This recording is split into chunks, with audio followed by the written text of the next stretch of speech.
મિત્રો, બિહાર ચૂંટણીના પરિણામો સામે આવતાની સાથે જ એક સવાલ જે મનમાં થાય કે વિજેતા નેતાઓ જે આગામી સમયમાં ધારાસભ્ય તરીકે કામ કરશે તેમની ચૂંટણીમાં જીત્યાના પહેલા દિવસથી જ ધારાસભ્યોનો પગાર મળવાનું ચાલુ થઈ જતું હશે?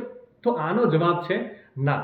ચૂંટણી જીતવાથી નેતાને ધારાસભ્ય જેવો પગાર અને લાભ આપમેળે એટલે કે ઓટોમેટિકલી મળતા નથી. વાસ્તવમાં આ અધિકાર ત્યારે જ શરૂ થાય છે જ્યારે તેઓ સત્તાવાર રીતે પદ સંભાળે છે અને રાજ્ય વિધાનસભામાં પદના શપથ લે છે.